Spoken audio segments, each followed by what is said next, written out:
afternoon, class 3. Back again today with chapter 34. We're right near the end now.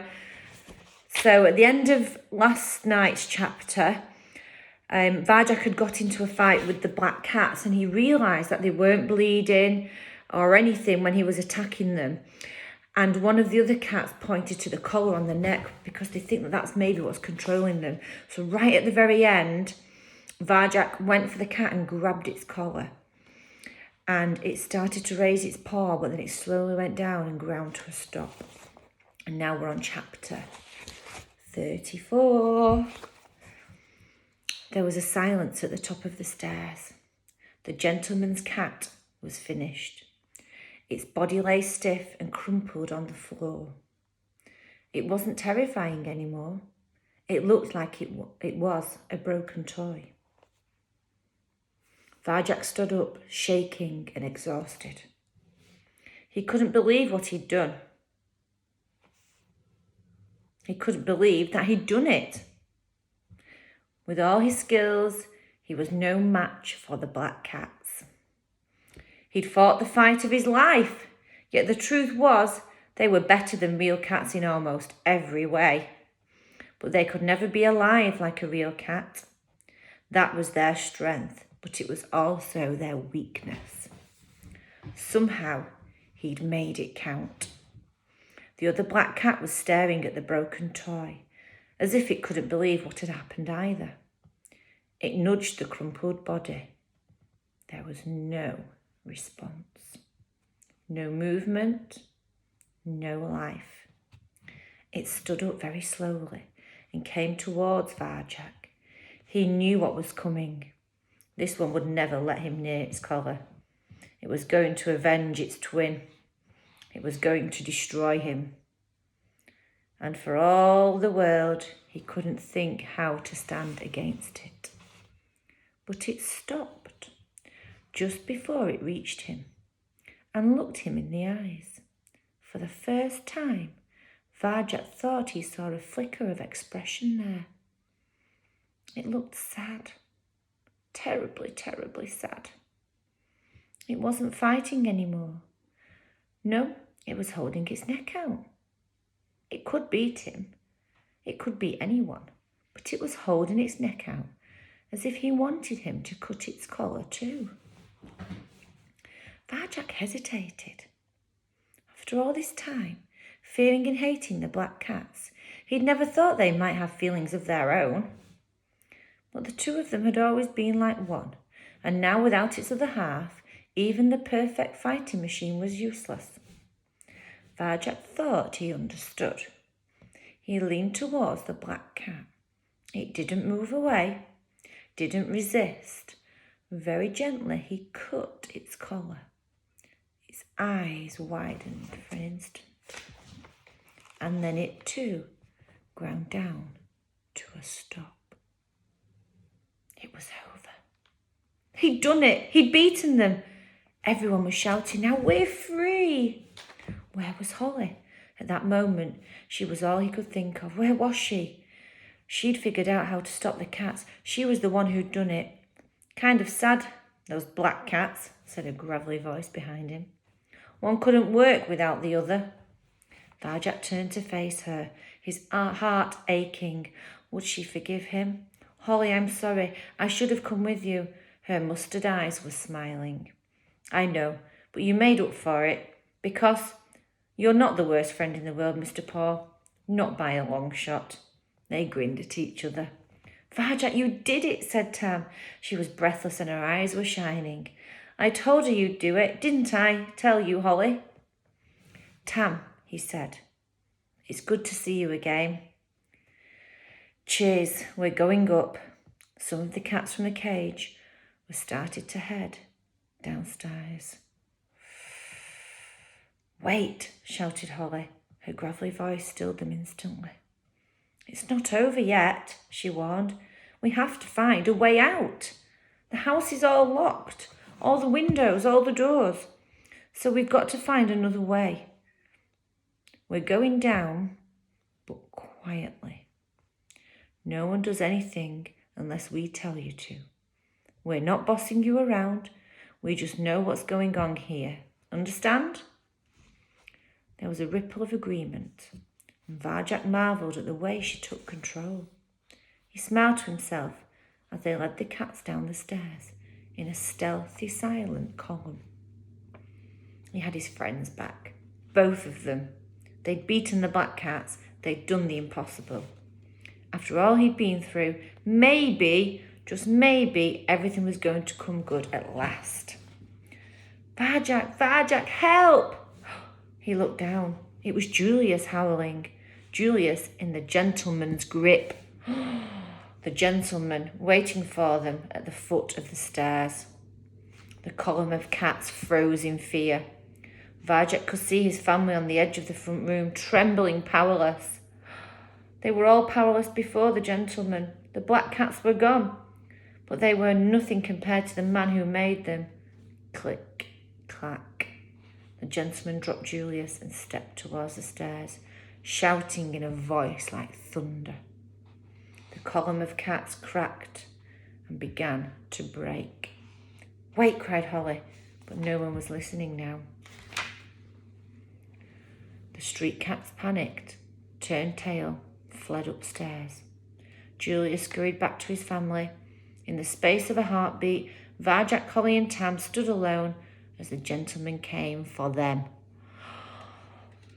His shadow stretched out before him. It covered the stairs, draping them in darkness even before he reached them. His shoes shone like black ice. As they clicked closer, step by step, Varjak could see his own reflection, looming larger in the darkness. How could he let himself believe that everything would work out? He should have known better. He hated himself for having that moment of hope, because now the hope was gone. There was nothing left at all. There's no way out, is there, Varjak? Said Tam. No, looks like goodbye, said Holly. We go down fighting? We go down fighting, said Varjak Paw. The gentleman's waxy white hand reached out for him, huge enough to hold his whole body, strong enough to break his neck.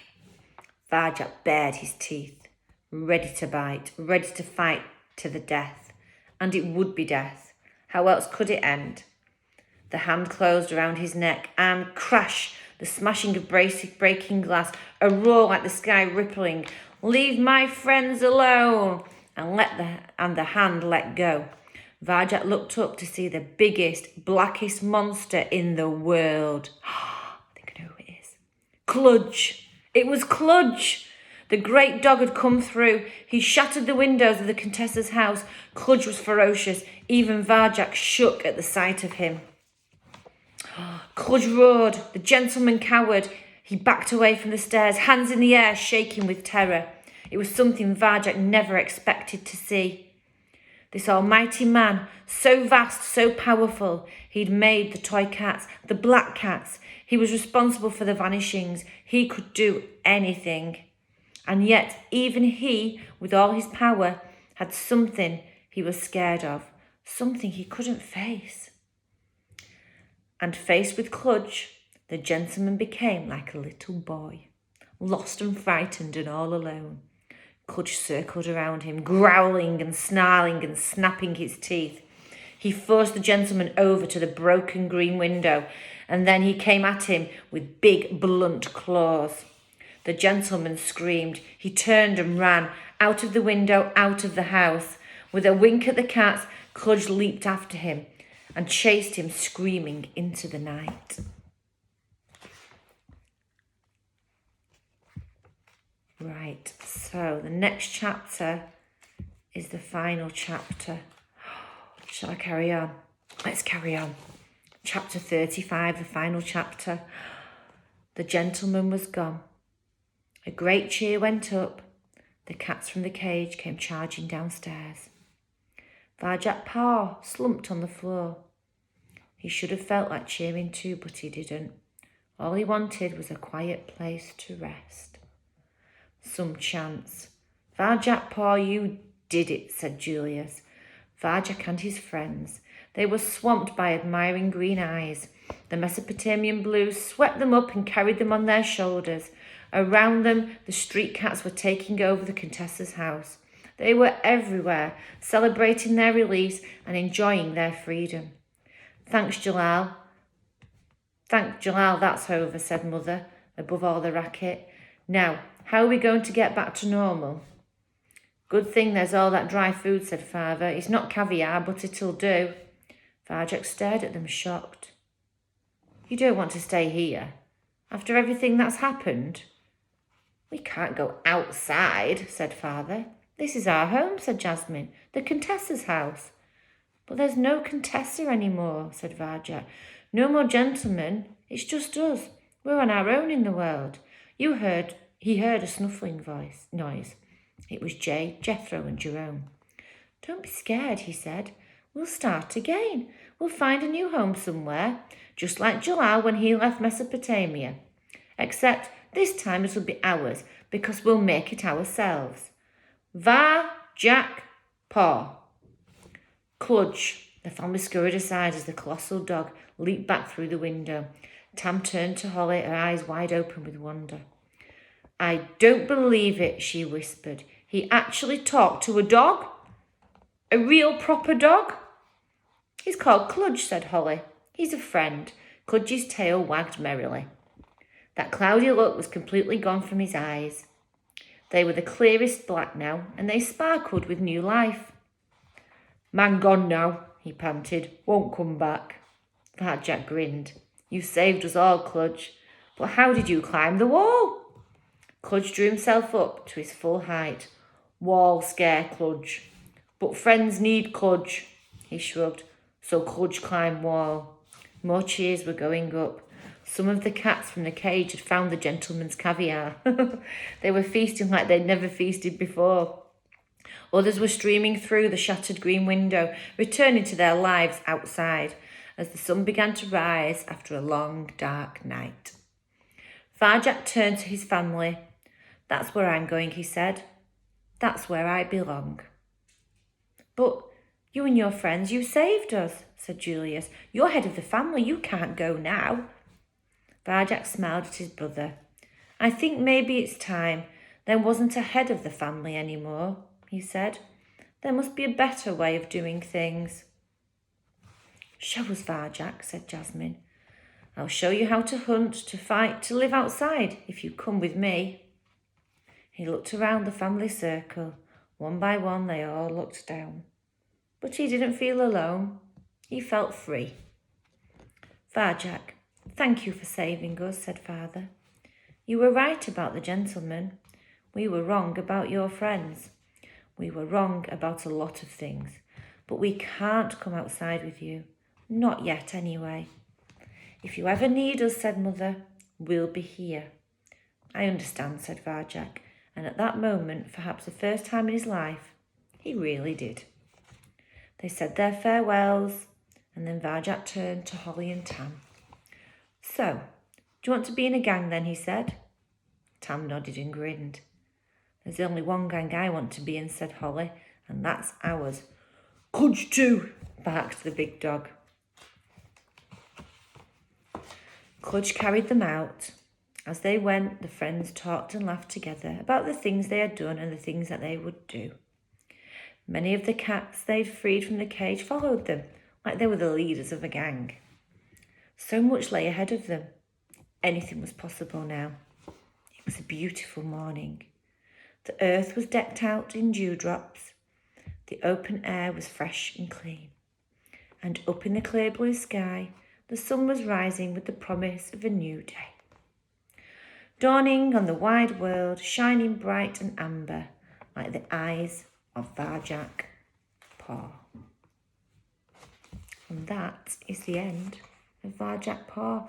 I have to say, I really, really enjoyed it. I don't know about you, Class 3, but I thought it was fantastic. So I won't be reading any more chapters from this book tomorrow or Friday, but on Monday, we're going to start with the follow-up book, which is The Outlaw Farjak Paw. But before that, I'll be putting some tasks on the class page for you to do in follow-up to what we've read. Okay? So I'll see you, well, I won't see you, but you'll see me reading the next chapters from the new story on Monday. Until then, take care and bye-bye.